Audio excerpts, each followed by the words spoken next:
Class है 1/8/1967। बाप बैठ बच्चों को समझाते हैं।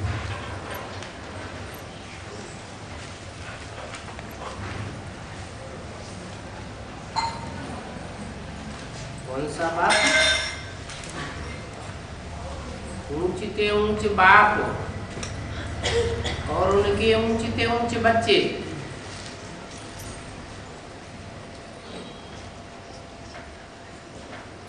धर्म पिताएं तो नंबरवार आते हैं और उनको नंबरवार ही ऊंच कहेंगे।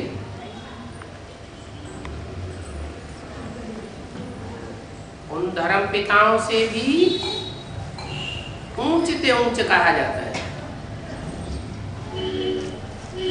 क्योंकि वो बापों का बाप है, रूहानी बाप है। वो धर्म पिताएं सब जिस्मानी है।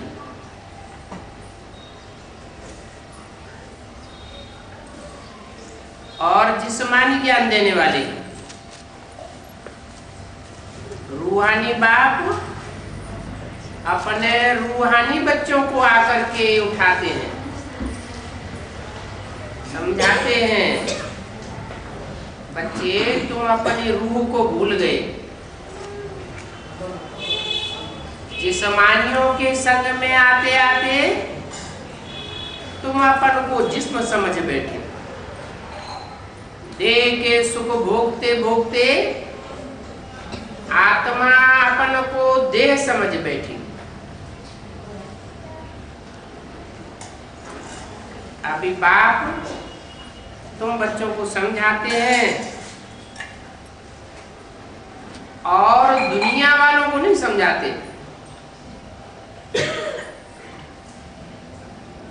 वो सब रूहानी बाप के रूहानी बच्चे नहीं बनते, तुम रूहानी बाप के रूहानी बच्चे बनते हो। तुम किससे कहा जाता है? जो सन्मुख बैठे हो। अब जब बाप कहा जाता है तो इतने बच्चों का एक जिस्मानी बाप तो नहीं हो सकता। ये तो ढेर सारे रूहानी बच्चे हैं और रूहानी बाप है। बच्चों के लिए ये है, टेप मुरली आदि सामग्री है। बच्चे जानते हैं हम अभी संगम युग पर बैठे हैं।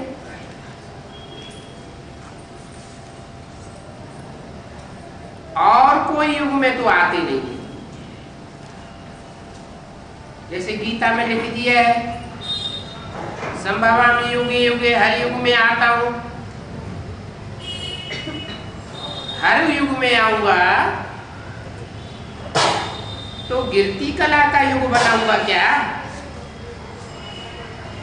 सतयुग में तो 16 कला संपूर्ण होते हैं, त्रेता में 14 कला संपूर्ण होते हैं। तो सतयुग में आया क्या 2 कला कम करने के लिए आया? भगवान आवेगा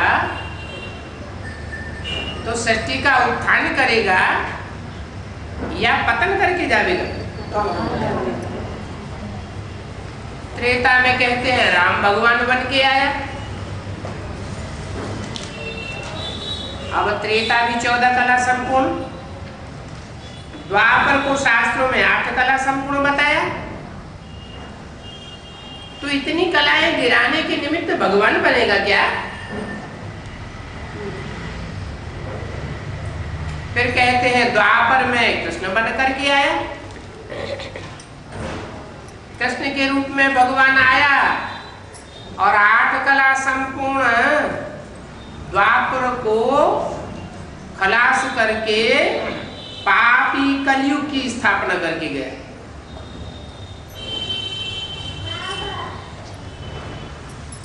कहते हैं द्वापर के अंत में महाभारत युद्ध हुआ और महाभारत युद्ध के बाद पापी कलयुग की स्थापना हो गई। तो भगवान क्या पाप की दुनिया स्थापन करने के लिए आता है? अरे भगवान तो देवताओं से भी ऊंचा है, मनुष्य को देवता बनाने वाला है, नर को नारायण बनाने का ज्ञान देता है। तो हर युग में नहीं आता हूं, सिर्फ कलयुग के अंत और सतयुग के आदि में 100 साल के संगम युग में, जिसे पुरुषोत्तम संगम युग कहा जाता है। पुरुषोत्तम इसलिए कहा जाता है कि दुनिया के पुरुषों में जो भी उत्तम से उत्तम पार्ट बजाने वाली आत्माएं हैं वो प्रत्यक्ष होती है। उन उत्तम से उत्तम पार्ट बजाने वाली आत्माओं को हर धर्म में स्मरण किया जाता है माला के रूप में। हिंदू भी माला फेरते हैं,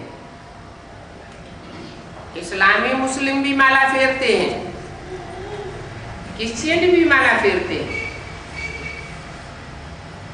बौद्ध भी माला फेरते हैं, सन्यासी भी माला फेरते हैं, सिखों में भी माला फेरी जाती है।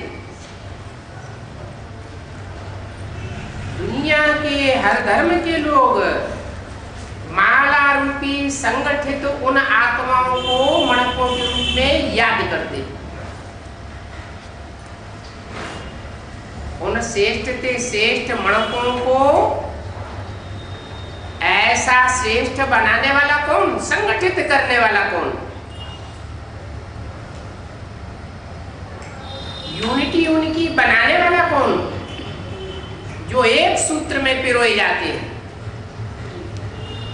वो है परमपिता परमात्मा शिव, जो एवर प्योर है। मनुष्य उतने प्योर नहीं हो सकते, देवताएं इतने प्योर नहीं हो सकते। देवताओं को श्रेष्ठ कहा जा सकता है, भगवान तो श्रेष्ठ से श्रेष्ठ है, देवताओं से भी श्रेष्ठ। दुनिया में यादगार मंदिर बने हुए हैं, उन मंदिरों में शिवलिंग यादगार रखी हुई है। इतना श्रेष्ठ पार्ट बजाता है कि सारी सृष्टि को पतित से पावन बना कर जाता है। सारी दुनिया संग के रंग में नीचे गिरती है। धर्म पिताएं और उन धर्मों के फॉलोअर्स भी नीचे गिरते हैं, और परम पिता परमात्मा इस सृष्टि पर आता है तो जो भी पतित मात्र मनुष्य हैं उन सबको पावन बना कर जाता है। कलयुग अंत में आता है, सतयुग आदि करके जाता है। कलयुग है कलह कलेश का युग, झूठ फरेब बहुत होता है। ऐसी झूठी फरेबी दुनिया को सच की दुनिया सत्य युग स्थापन करने आता है। इसलिए क्रिश्चियन लोग कहते हैं गॉड इज ट्रुथ, सच्चा बादशाह है, सच्ची दुनिया स्थापन करके जाता है।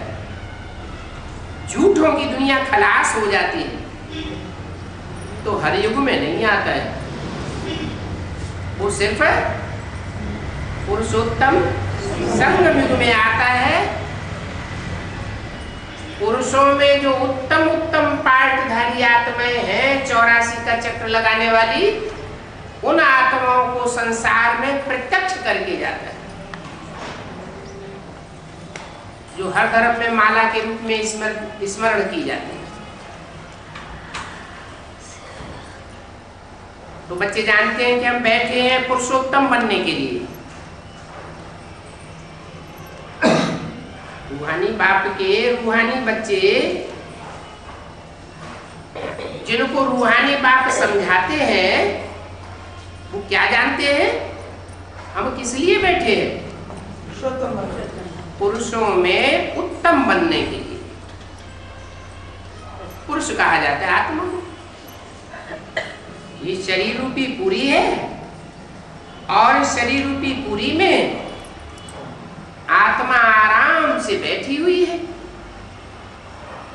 आत्मिक स्थिति में बैठी हुई है, तो उसको कहा जाता है पुरुष। पुरीम सेते, शरीर रूपी पुरी में शयन करने वाली है, इसलिए पुरुष है। और उन पुरुषों में भी जो उत्तम से उत्तम पार्ट बजाने वाली आत्माएं हैं 84 जन्मों में। 84 का चक्र है ना, तो उन आत्माओं को आकर के संगम युग में प्रत्यक्ष करता है। तो ये देखो खुशी की बात है ना, हम आत्माओं का बाप ही आकर के हमको पुरुषोत्तम बनाते। हम बिंदु बिंदु आत्माएं, वो बिंदु बिंदु आत्माएं जैसे शरीर रूपी पुरी में भ्रकुटी के मध्य में वास करती है, इसकी यादगार में बिंदी लगाते हैं, टीका लगाते हैं, आत्मिक स्मृति में टिकने की निशानी है। बाकी टीका या बिंदी लगाने की बात नहीं है, अंदर से समझने की बात है कि हम आत्मा प्रकृति में ज्योति बिंदु स्वरूप चमकने वाला स्टार हूं और पार्टधारी हूं। 84 जन्मों में मुझे आत्मा ने 84 चोले लेकर के पार्ट अलग अलग तरीके से बजाया। देखो ये लक्ष्मी नारायण है ना, इस सृष्टि में ही उत्तम पुरुष, मध्यम पुरुष और कनिष्ठ पुरुष होते हैं। कनिष्ठ माना नीच, जो नीच पार्ट बजाते हैं उन्हें कनिष्ठ पुरुष कहते हैं। ऊंचा पार्ट बजाते हैं उन्हें हीरो पार्टधारी कहा जाता है। सतयुग आदि में सब उत्तम होते हैं, वहां 16 कला संपूर्ण होते हैं, मनुष्य देवताएं होते हैं।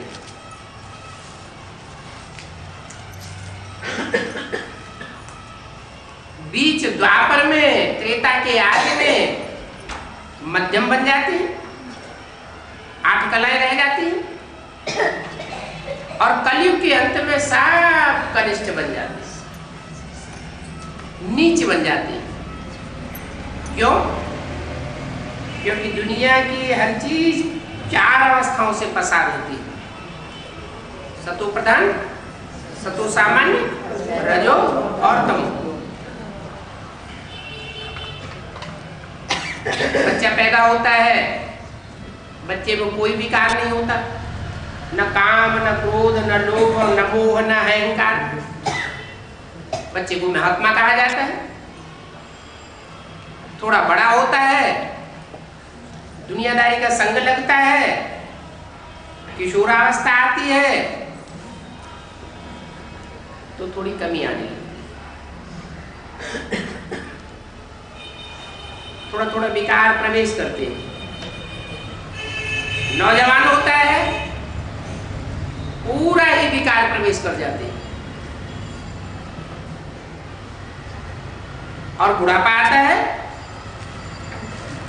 तो विकार अपने पुरजोश से काम करते हैं। भले इंद्रियां काम नहीं करती तो भी आत्मा एकदम पतित और विकारी बन जाती है। तो बाप कहते दुनिया की हर चीज 4 अवस्थाओं से पसार होती है। चाहे कोई मकान हो, चाहे कोई दुकान हो, चाहे दुनिया की कोई भी वस्तु हो, पहाड़ हो, नदियां हो, सब 4 अवस्थाओं से पसार होती है। सतयुग त्रेता में नदियां भी अपने कंट्रोल में रहती थी, बाढ़ नहीं आती थी। आज कलयुग में नदियों में कितनी बाढ़ आती है।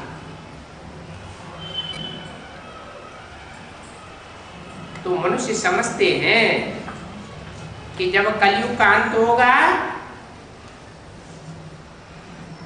तब रौ रव नरक होगा, हम कनिष्ठ बन जाएंगे। अभी अपन को कनिष्ठ नहीं समझते, क्योंकि सृष्टि की आयु बहुत लंबी कर दी है। तो समझते हैं अभी कलयुग तो हजारों साल चलेगा।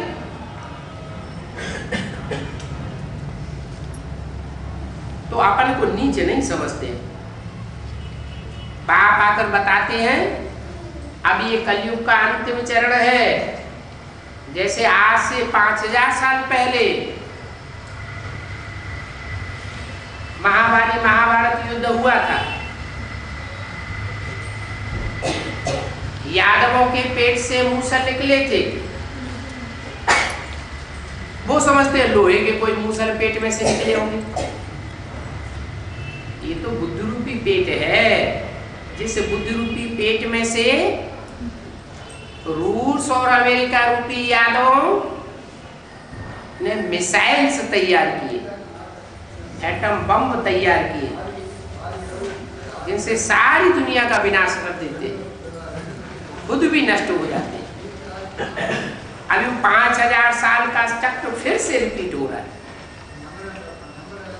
5000 साल में 4 युग आवर्तन होते हैं, सतो प्रधान, सतो सामान्य, रजो और तमो, 4 युग की आवृत्ति हो जाती है। अभी एटम बम हजारों हजार की तादाद में बने पड़े, दुनिया का ध्वंस सामने खड़ा हुआ है। तो हर चीज पहले नई होती है, बीच में मध्यम होती है, फिर कनिष्ठ पुरानी बन जाती है। इस दुनिया का भी ऐसे ही है। जो कनिष्ठ पुरुष होते हैं वो इन बातों को समझते नहीं है कि अब ये दुनिया पुरानी हो गई। सतयुग में ये दुनिया नहीं थी, स्वर्ग थी, सुखदाई थी। अभी ये दुनिया पुरानी हो गई, दुखदाई हो गई। जैसे मकान नया होता है तो सुखदाई होता है, मकान टूट जाता है, पुराना हो जाता है तो दुखदाई हो जाता है। तो ये दुनिया भी ऐसे एक मकान है। मनुष्य तो कह देते हैं शास्त्रों में ऐसा लिखा हुआ है,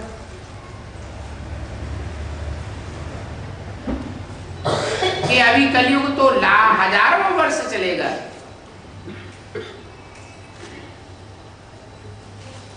तुम अभी शास्त्रों के आधार को नहीं मानते हो।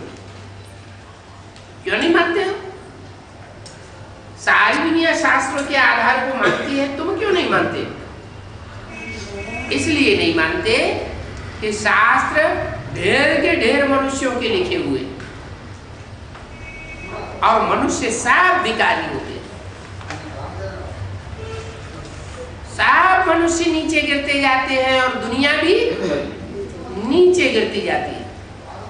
इसलिए हम नीचे गिरने वालों के शास्त्रों को आधार नहीं मानते। हम उसको आधार मानते हैं, हम उसको आधार मानते हैं जो कभी नीचे नहीं गिरता।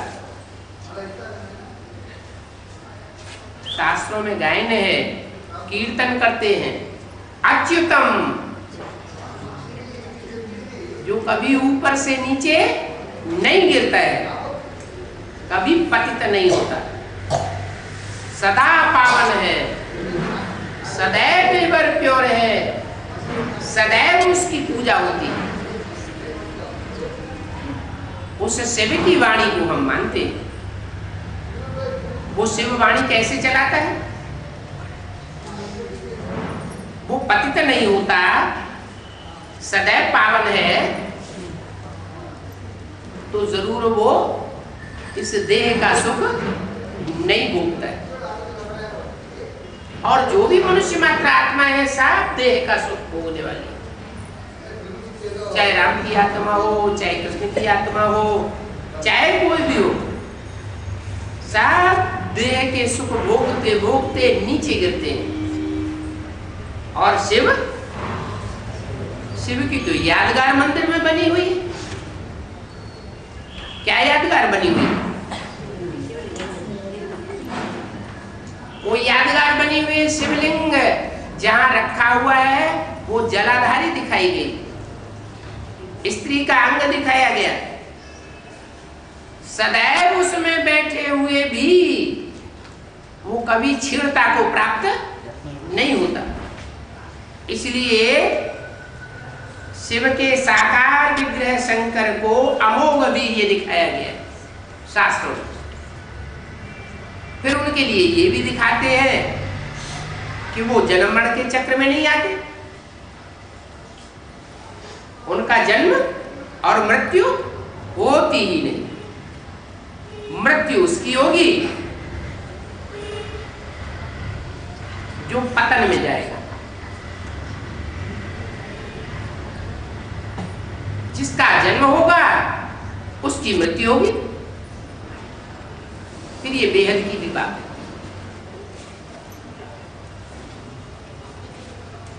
भगवान बाप बताते हैं, बच्चे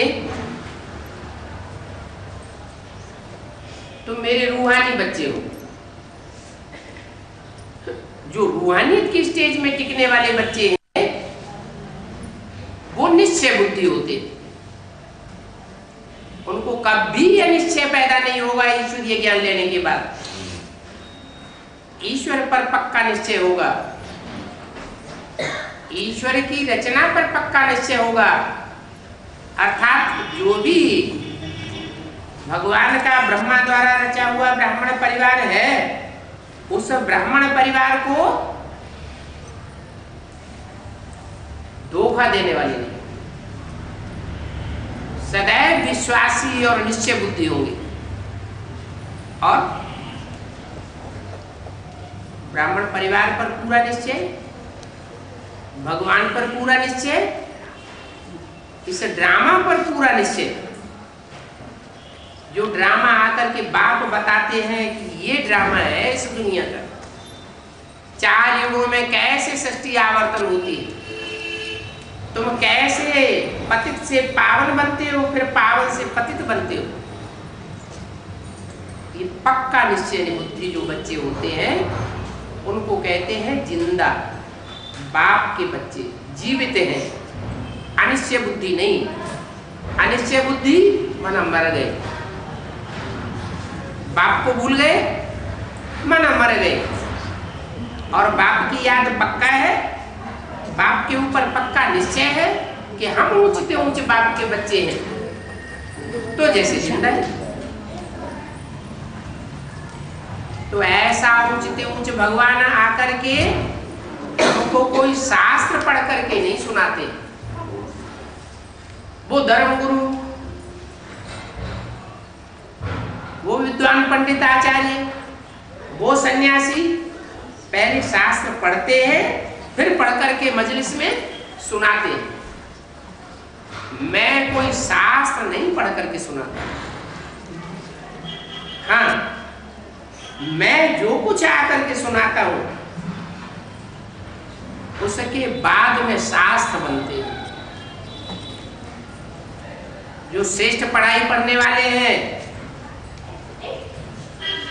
वो देवता से हिंदू बनते हैं। श्रेष्ठ से श्रेष्ठ शास्त्र श्रीमद् भगवत गीता सर्वशास्त्र शिरोमणि गाई हुई है, वो गीता पाठ करते हैं, गीता बनाते हैं।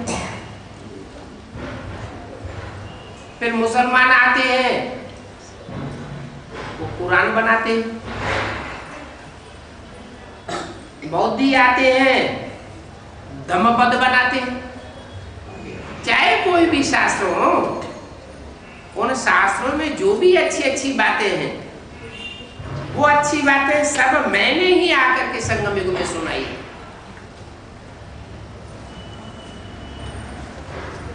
फिर उन शास्त्रों का बाद में इंटरप्रिटेशन होता है, व्याख्या होती है। वो व्याख्या भांति भांति की हो जाती है। अनेक मनुष्य गुरुओं द्वारा अनेक प्रकार की व्याख्या होने से वो शास्त्र भी सतो प्रधान से सतो सामान्य, रजो और तामसी बन जाते। आज सब धर्म तमो प्रधान है और सब धर्म शास्त्र तमो प्रधान है। तो बाप कहते हैं तुम शास्त्रों के आधार पर नहीं चलते हो, तुम तो डायरेक्ट भगवान आकर के जो सुनाते हैं उसके आधार पर चलते। आत्मा ज्योति बिंदु, बिंदु बिंदु आत्माओं का बाप भी ज्योति बिंदु। वो ज्योति बिंदु आप बाप जब जन्मने के चक्र में नहीं आता तो फिर कैसे ज्ञान सुनाता है?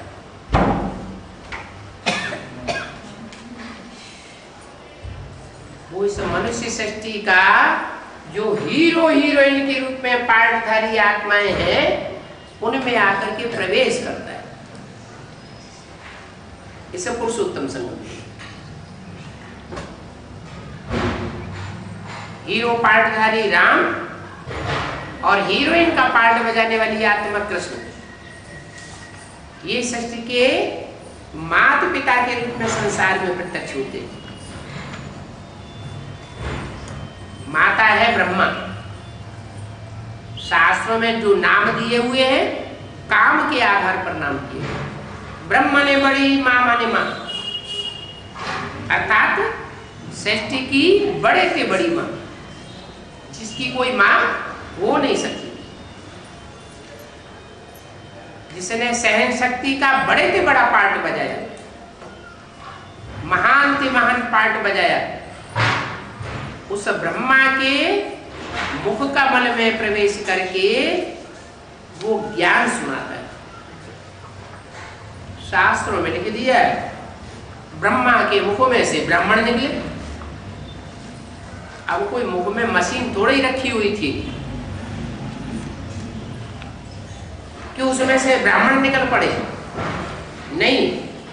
ब्रह्मा के मुख में परमात्मा शिव ने प्रवेश करके जो ज्ञान सुनाया, उस श्रेष्ठ ज्ञान को सुन करके भ्रष्ट मनुष्यों ने अपने जीवन को श्रेष्ठ बनाया।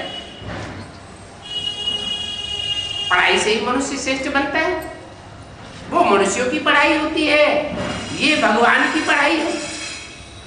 भगवान ऊंचे ऊंचे है तो जरूर ऊंची ऊंची पढ़ाई पढ़ाता है। क्या बनाता है? मनुष्यों को देवता बनाता है, नर को नारायण बनाता है। तो तुम नर से नारायण बनने के लिए कोई शास्त्रों का आधार नहीं लेते हो, तुम किसका आधार लेते हो? डायरेक्ट भगवान की वाणी का आधार लेते हो। भगवान आकर के ब्रह्मा मुख से तुमको ज्ञान सुनाते, तुम ब्राह्मण बनते हो। जब पुरुषार्थ करते करते संपूर्ण ब्राह्मण बन जाते हो तब तुम पक्के देवता बन जाते हो। संपूर्ण ब्राह्मण सो संपूर्ण देवता। इसलिए भारतवर्ष में आज भी भक्ति मार्ग में ब्राह्मणों को पूजन करते हैं, ब्राह्मणों को खिलाते हैं, पिलाते हैं, उनके पांव पूजन करते हैं। लेकिन आज के ब्राह्मणों की बात नहीं है। कौन से ब्राह्मणों की बात है? जो डायरेक्ट ब्रह्मा की औलाद थे, ब्रह्मा मुख वंशावली थे, ब्रह्मा की कोख से पैदा होने वाले नहीं, ब्रह्मा के मुख से ज्ञान सुन करके जिन्होंने अपने जीवन को चेंज किया और दूसरों के जीवन को भी चेंज किया, मनुष्य से देवता स्वभाव वाले बने, ऐसे ब्राह्मण तैयार किए। उन ब्राह्मणों में भी नंबरवार पुरुषार्थ अनुसार होते हैं। इसलिए भक्ति मार्ग में भी ब्राह्मणों की 9 पुरियां दिखाई गई। कहते हैं 9 ऋषि मुनि हुए, उन ऋषियों मुनियों के नाम पर 9 ब्राह्मणों के गोत्र बन गए।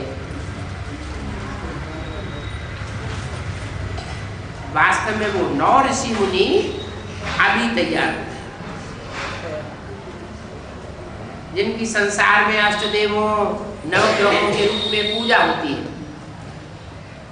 खास करके भारतवर्ष में। कुरान में भी लिखा हुआ है कि जब सृष्टि का अंत होगा, विनाश बरपा होगा,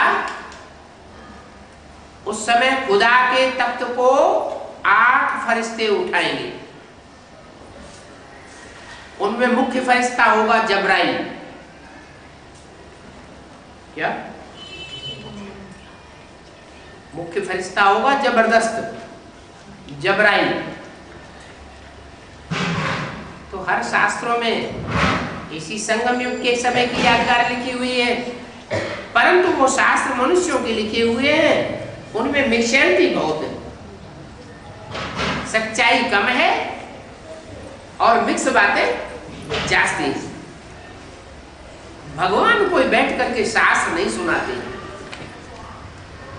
जो भी धर्म पिताएं आए, उन्होंने बैठ करके शास्त्र लिखे या शास्त्र सुनाए क्या? क्राइस्ट ने बाइबल लिखी,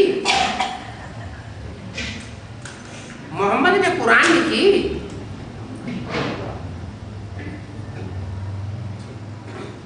गुरु नानक आए, उन्होंने ग्रंथ साहब लिखा क्या? और लिख करके क्या बैठ सुनाया? नहीं, उन्होंने तो डायरेक्ट मुख से बोला।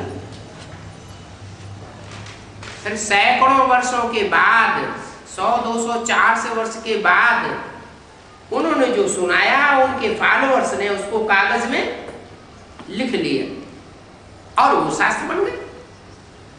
ऐसे ही जो सब धर्म पिताओं, बापों का भी बाप है, वो भी सृष्टि पर आता है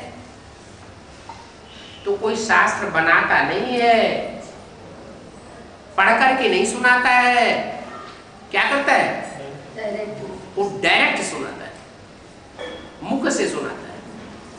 उस डायरेक्ट मुख से जो ज्ञान सुन करके मनुष्य से देवता बनते हैं, वो ही श्रेष्ठ आत्मा है। वो सृष्टि की आदि है। तो तुम कोई शास्त्र नहीं पढ़ते हो। यहाँ कोई ऐसा गुरु नहीं होगा जिसने शास्त्र न पढ़े हुए हो इस दुनिया में। जो भी गुरु बन करके बैठते हैं वो सब शास्त्र पढ़ करके सुनाते हैं। शिव बाबा शास्त्र थोड़े ही पढ़ा है। यह जो बाबा है, ब्रह्मा बाबा, इसने बहुत शास्त्र पढ़े।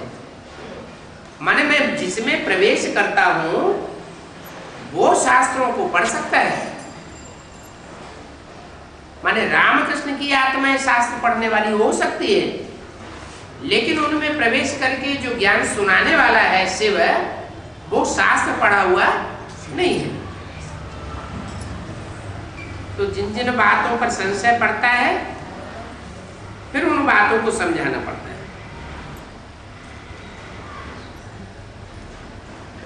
बौद्ध करके ब्रह्मा के लिए ही कहते हैं कि त्रिमूर्ति में इस ब्रह्मा को क्यों बैठाया है। दादा लिख रहा है तो उनको झाड़ के चित्र पर ले आना चाहिए। देखो, ये मनुष्य सृष्टि का झाड़ खड़ा है, इसमें सबसे नीचे ये बैठा है, नाम है प्रजापिता ब्रह्मा। ये तपस्या कर रहे हैं। फिर ऊपर में दिखाया है बहुत जन्मों के अंत में, कलयुग के अंत में जाकर खड़ा हुआ है। इनको हम कहाँ कहते हैं कि ये भगवान है अथवा ये देवता है। शास्त्रों में भी तो ब्रह्मा को देवता कहते हैं, परंतु दाढ़ी मूछ वाला दिखाया। कोई देवता ऐसा होता है जो दाढ़ी मूछ वाला हो? देवताएं तो सब क्लीन शेव होते हैं, उनमें विकार होते ही नहीं, तो दाढ़ी मूछ कहां से आ गई? मनुष्यों को दाढ़ी मूछ होती है क्योंकि मनुष्य विकारी होते हैं। ये ब्रह्मा भी विकारी है। भगवान इस सृष्टि पर आते हैं तो पतित तमो प्रधान विकारी तन में ही प्रवेश करके उसको सतो प्रधान बनाते। भगवान खुद निर्विकारी है, लेकिन पतित और विकारी सृष्टि में आता है। विकारी ते विकारी मनुष्यों में आता है और फिर उनको निर्विकारी बनाता है। सारी मनुष्य सृष्टि को निर्विकारी बनाता है। तो इन ब्रह्मा को हम न भगवान कहते हैं और न ये देवता।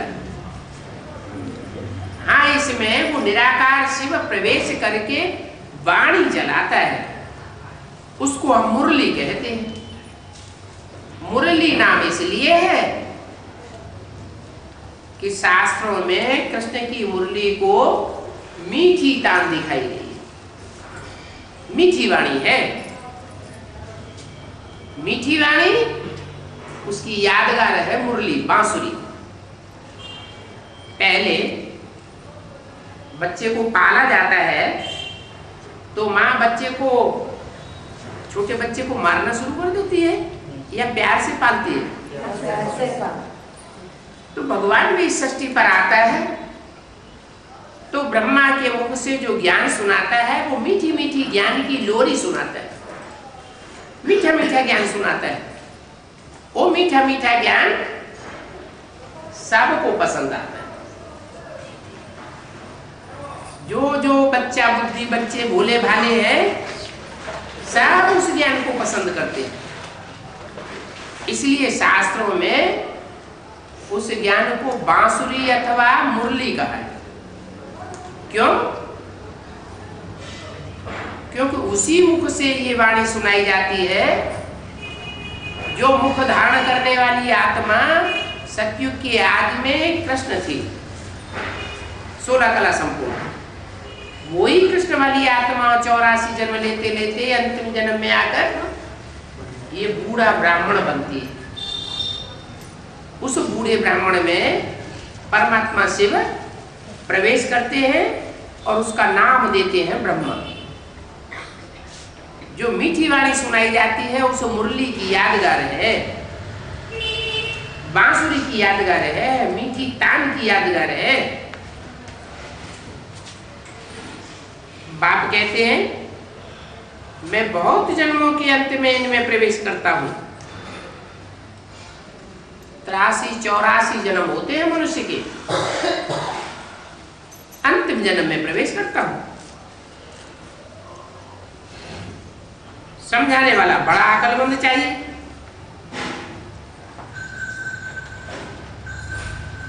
जो प्रवेश करके बोलने वाली आत्मा है वो ऊंची से ऊंच शिव की आत्मा। जिसमें प्रवेश किया है उसको ऊंचे से ऊंच नहीं कहेंगे।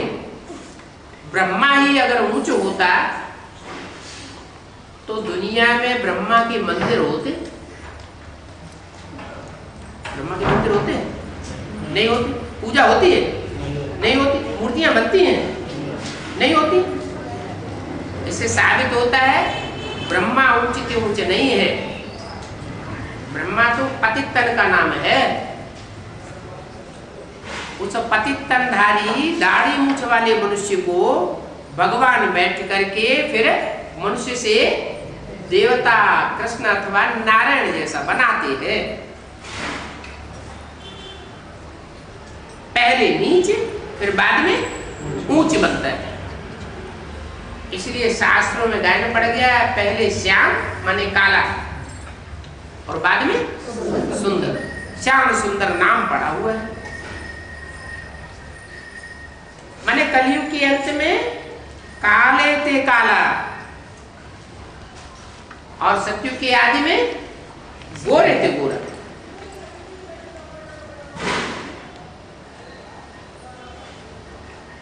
तो बाप कहते हैं समझाने वाला बहुत अकलमंद चाहिए।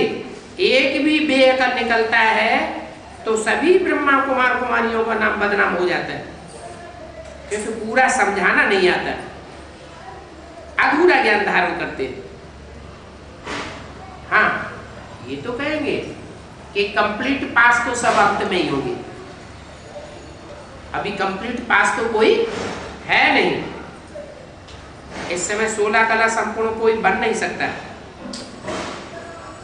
जब 100 साल का संगम पूरा होगा तो जो भी इस सृष्टि पर होंगे सब 16 कला संपूर्ण होंगे। नंबर बार तो जरूर होते हैं। बाबा के पास समाचार आया, जयपुर में एक यादव कुल का आया, बोला हमारे लिए क्यों लिखा है, यादव विनाश काले विपरीत बुद्धि। हम तो यादव हैं, तुमने हमारे लिए ऐसे ऐसे लिख दिया कि जो यादव होते हैं वो विनाश काले विपरीत बुद्धि होते हैं। अब उनको समझाने वाला तीखा कोई चाहिए ना। उनको कहा गया यहाँ तो यूरोपवासी यादव लिखा है, भारतवासी यादव तो नहीं लिखा। चित्र में क्या लिखा है, यूरोपवासी यादव विनाश काले विपरीत बुद्धि। बोले ये यादव नाम तो लिखा है, इसको निकाल दो। अरे ये तो हम सबके लिए लिखते हैं कि विनाश काले विपरीत बुद्धि विनश्यते। तुम्हारी एक की बात हो रही है, ये सारी दुनिया विनाश काले विपरीत बुद्धि बनी पड़ी है। सब अधर्मी बन गए। कोई सत्य सनातन देवी देवता धर्म का पक्का देवता नहीं है, इसलिए लिखा है। विनाश सबके सामने खड़ा है।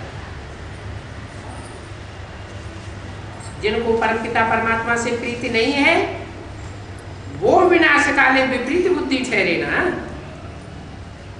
अगर प्रीति बुद्धि है तो परमात्मा बाप को पहचाने, पुरुषार्थ करे। पहचानने की कोशिश ही नहीं करते तो क्या कहेंगे, विनाश काले विपरीत बुद्धि या प्रीति बुद्धि, विपरीत बुद्धि। कह देते हैं ईश्वर सर्वव्यापी है, कुत्ते में, बिल्ले में, कीड़े में, मकोड़े में, कण कण में भगवान को व्यापक कह दिया। ये तो भगवान की ग्लानि कर दी। भगवान को सर्वव्यापी कह देंगे तो बुद्धि कहाँ टिकावेंगे, किसको याद करेंगे। हम तो कहते हैं भगवान बाप सर्वव्यापी बनकर नहीं आता, वो तो इस सृष्टि में जो हीरो पार्टधारी आत्मा है उसमें प्रवेश करके सारी सृष्टि का उद्धार करता है। एक व्यापी बनकर के आता है। एक व्यापी को याद करेंगे तो बुद्धि एकाग्र होगी, या सर्वव्यापी को याद करेंगे तो बुद्धि एकाग्र होगी। एक व्यापी को याद करेंगे, एक से प्रीति बुद्धि बनेगी। अनेकों रूपों को याद करेंगे तो भ्रष्ट बुद्धि हो जाएगी। तो इसलिए कहते हैं कि सारी दुनिया में हर धर्म में सर्वव्यापी का ज्ञान फैला हुआ है। सब परमात्मा बाप के असली रूप से विपरीत बुद्धि बने पड़े।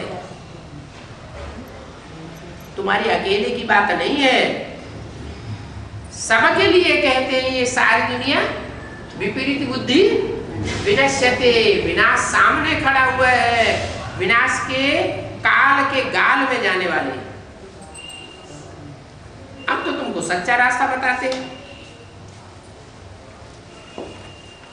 प्रीति बुद्धि कोई है नहीं, प्रीति बुद्धि उनकी है जिन्होंने एक व्यापी उस परमात्मा बाप को पहचाना।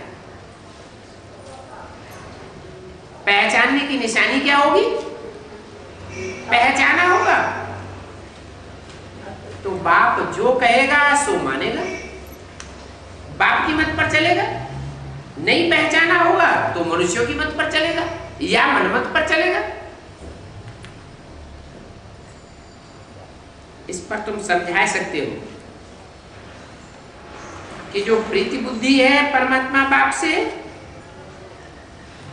वो ही विजय थे, वो इस संसार में विजय पावेंगे, विश्व की बादशाही पावेंगे। और बाकी सबका विनाश होना है। जो गाली देते हैं परमात्मा को, उनको विपरीत बुद्धि विनश्यन्ति कहते हैं, क्योंकि परमात्मा बाप को पहचानते नहीं, इसलिए गाली देते हैं। इसलिए हम कहते हैं इन बातों में तुम बिगड़ते क्यों हो। परंतु आजकल के मनुष्य गुंडे हैं, कोई भी बड़े आदमी को जेल में डालने में देरी नहीं करते हैं।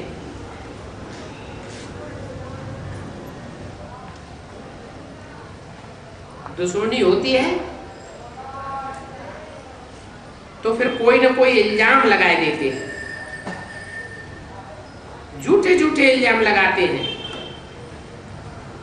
या तो शूट कर देते हैं। ऐसे ऐसे मनुष्य हो गए तो हंगामा तो मचेगा। कोई कर ही क्या सकता है।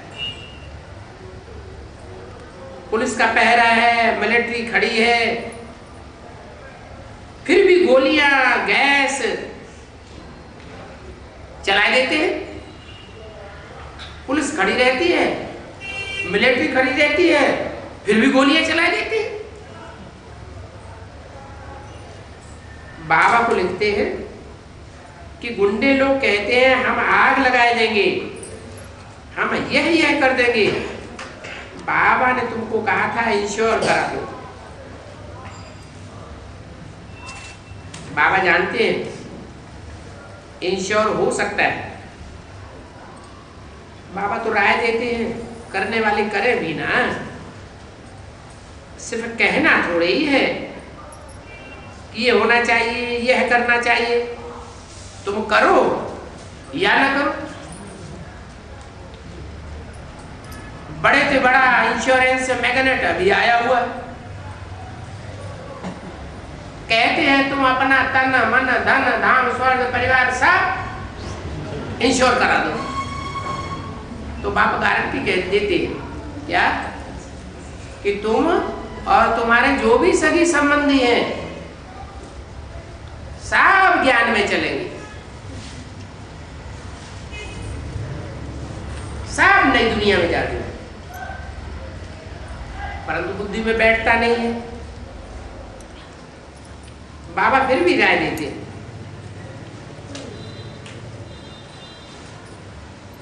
यहां किसी को मना नहीं किया जाता है। बुद्धि भी कहती है जहां अपनी प्रॉपर्टी के लिए डर है, अपने बाल बच्चों के लिए डर है, तो इंश्योर करना चाहिए ना। पूछते हैं कितने का इंश्योर करें। अच्छा, तुम जितने का चाहो उतने का इंश्योरेंस कर दो। 500 का, 5000 का, तुम्हारे पास लाख, 2 लाख, 10 लाख, 10 करोड़ जितना भी हो, सारा इंश्योर करा दो।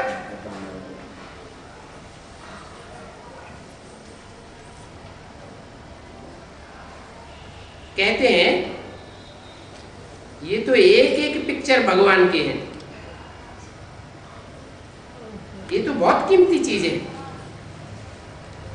इनका तो बहुत इंश्योर होना चाहिए।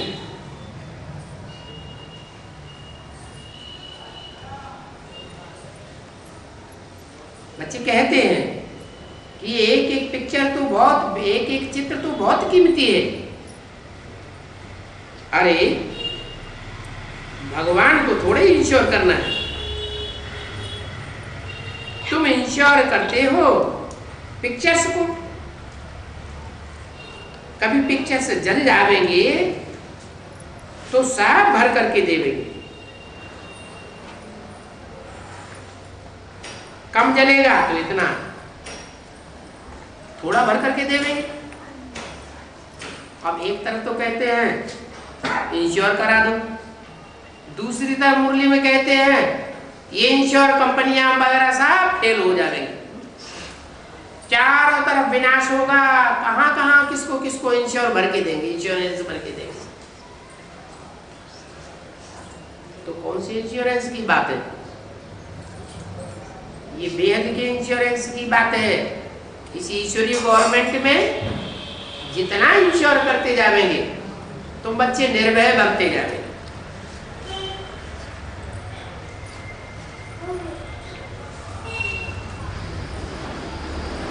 बच्चों की अवस्था को बाप ही जाने। लिखते हैं आपने जो क्रिमिनल आई पर समझाया है ये बिल्कुल ठीक आपने कहा है।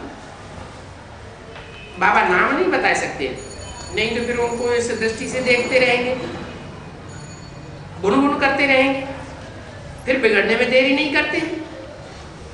जैसे गाजी लोग बिगड़ते हैं ना तो मारने लग पड़ते हैं, पत्थर मारना, भूख हड़ताल करना, ये सब सिखलाई करके गए हैं।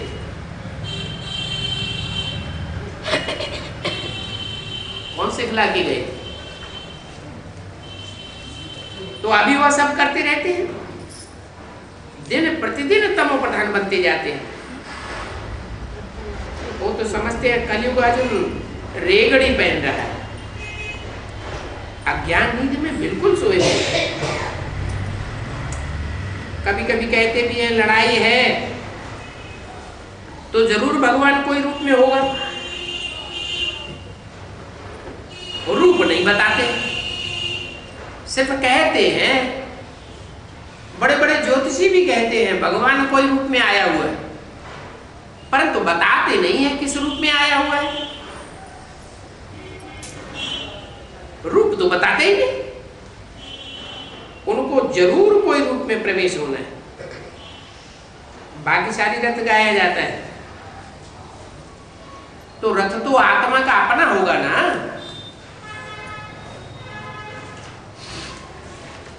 कोई भी रथ माना शरीर, वो समझते हैं अर्जुन के रथ में आया तो स्थूल रथ समझ लिया है। स्थूल रथ की बात नहीं है।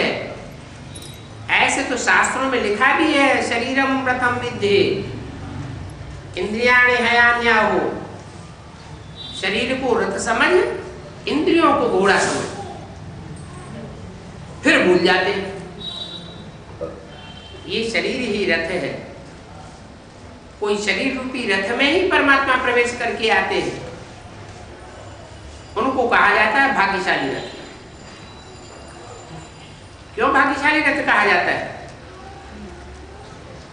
विनाश काले विपरीत बुद्धि, विनाश हो जाए तो उसको भाग्यशाली रथ कहा जाएगा क्या? है? विनाश काल में भी उसका विनाश नहीं हो सकता। जैसे कहीं भूकंप आता है? भूकंप आता है, ढेर सारे लोग मर जाते हैं। फिर कहीं देखा जाता है कोई बिल्कुल बच गया, पूरी बिल्डिंग गिर गई और वो जिंदा निकला, तो क्या कहते हैं? बड़ा भाग्यशाली आदमी है। ऐसा है, बहुत भाग्यशाली। अरे इतना विनाश हुआ ताबड़तोड़ और इसका बाल बाका भी नहीं हुआ। तो बाप भी कहते हैं मैं भाग्यशाली रथ में आता हूं।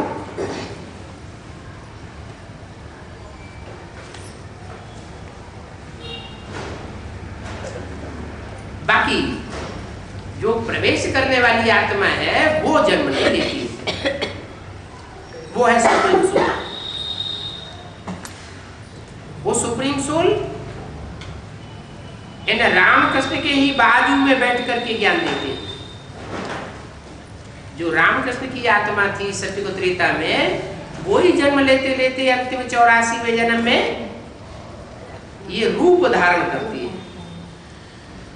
एक ब्रह्मा का रूप और एक शंकर का रूप।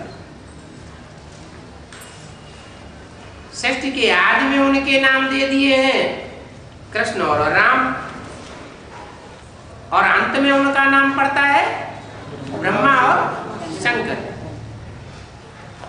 कितना अच्छी रीति समझाया जाता है।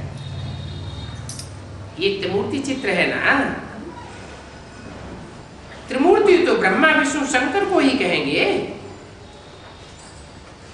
ये तीन मूर्तियां हैं। जरूर ये कुछ करके गए,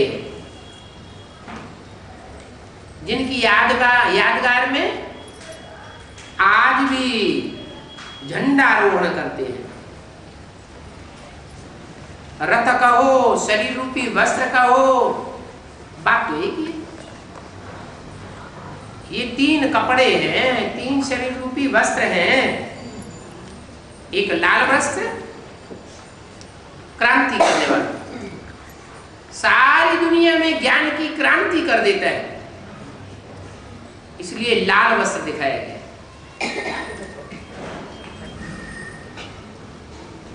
संकल्पों की क्रांति होती है, और संकल्पों की क्रांति से बढ़कर के सारी दुनिया में खूनी क्रांति भी हो जाती है, बड़ा भारी रिवॉल्यूशन हो जाता है। तो उसकी यादगार लाल वस्त्र दिखाया है, झंडा। फिर सात्विक दुनिया की स्थापना हो जाती है, इसलिए सतो प्रधान रंग सफेद विष्णु का दिखाया गया है। विष्णु द्वारा पालना नहीं दुनिया की। और जो नीचे हरा रंग दिखाया है वो हरित क्रांति का सूचक है।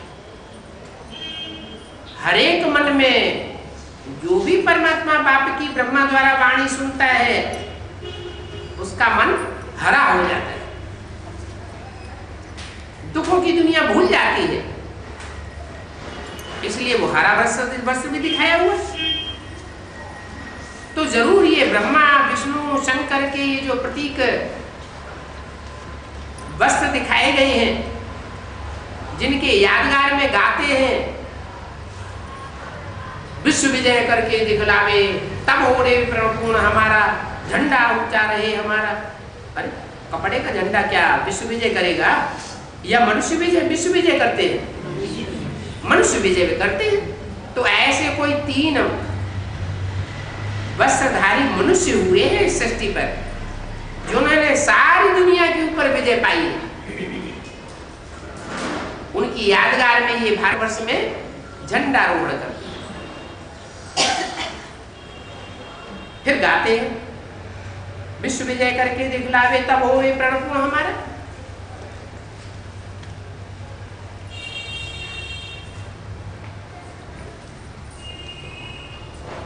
तो देखो आज भी इन त्रिमूर्ति की याद में रास्तों पर, टिवाटों पर, मकानों पर नाम रखे हुए हैं। त्रिमूर्ति, त्रिमूर्ति भवन, त्रिमूर्ति रास्ता, त्रिमूर्ति रोड। क्या रोड का मतलब क्या है?